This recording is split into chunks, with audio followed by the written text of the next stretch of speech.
Halo para guru kebanggaan Indonesia, selamat datang kembali di video bagian kedua pelatihan pemecahan masalah yang efektif.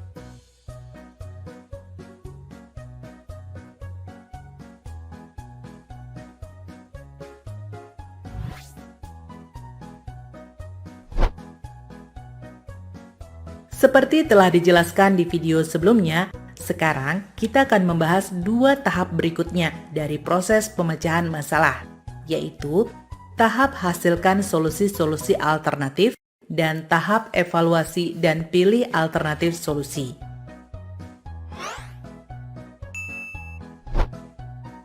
Pada tahap hasilkan solusi-solusi alternatif, ada beberapa hal yang perlu Anda lakukan. Pertama, tunda evaluasi alternatif solusi awal. Saat Anda menemukan alternatif solusi yang pertama, jangan langsung mengimplementasikan alternatif solusi pertama tersebut tanpa mempertimbangkan alternatif-alternatif lainnya. Cari terlebih dahulu alternatif solusi lain yang memungkinkan untuk memecahkan permasalahan. Masih ingat dengan kasus Galih di video pertama? Jika kita kembali pada contoh kasus Galih, jangan langsung menyimpulkan bahwa pemecahan masalah Galih ini adalah dengan mencarikan hiburan untuk mengalihkan perhatian Galih dari masalah perceraian orang tuanya. Selanjutnya, ikut sertakan semua pihak yang terlibat dalam menghasilkan alternatif solusi. Dengan mengikut sertakan pihak-pihak yang terlibat dan memahami permasalahannya untuk brainstorming atas masalah tersebut akan memudahkan Anda untuk menemukan alternatif solusi. Sebagai contoh pada kasus Galih, libatkan orang tuanya. Beritahu mereka bahwa Galih sangat terpukul dengan perceraian mereka dan Galih membutuhkan bantuan mereka. Libatkan teman-teman Galih untuk menjadi teman yang baik bagi Galih.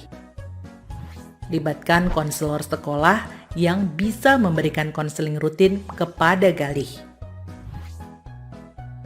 Berikutnya, tentukan alternatif solusi yang konsisten dengan tujuan. Saat menemukan permasalahan, biasanya Anda sudah mengetahui tujuan akhir dari pemecahan masalah tersebut. Upayakan agar alternatif solusi yang diambil mengarah ke tujuan tersebut dan konsisten untuk mencapai tujuan. Misalnya, jika tujuan akhirnya adalah membantu Galih konsentrasi dengan pelajarannya, alternatif solusi apa yang tepat? Mungkin Galih membutuhkan bantuan konselor untuk membantu ia memproses emosinya dan memberikan teknik-teknik praktis supaya ia bisa berkonsentrasi pada pelajarannya. Orang tua Galih juga bisa dilibatkan dengan meminta mereka mengajak Galih bicara tentang permasalahannya. Dan terakhir, tentukan alternatif solusi jangka pendek dan jangka panjang. Saat menghadapi permasalahan, alternatif solusi jangka pendek akan digunakan untuk menyelesaikan masalah sesegera mungkin. Sedangkan alternatif solusi jangka panjang digunakan agar masalah tidak berulang di masa yang akan datang. Seperti pada kasus Galih, alternatif jangka pendeknya adalah mengontrol proses belajar Galih melalui tutor misalnya. Akan tetapi, jangka panjangnya, Galih sendiri harus menguasai keterampilan mengelola emosi dan teknik mengatur prioritas kehidupannya.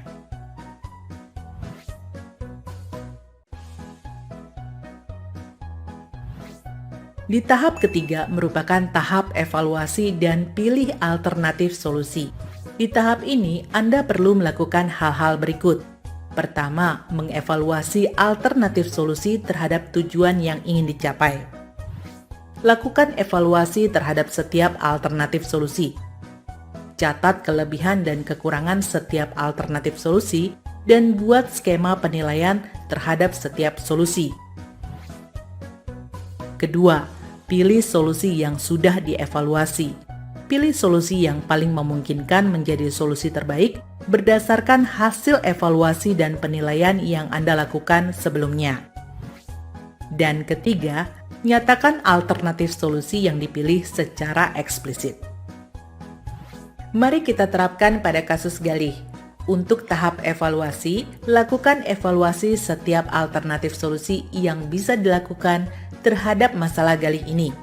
Misalnya, contoh alternatif solusinya adalah meminta Galih menghadiri konseling rutin, menugaskan tutor untuk membantu Galih belajar, meminta orang tua mengajak Galih berbicara tentang masalahnya, dan membentuk kelompok belajar bagi Galih sehingga ia tidak merasa sendiri.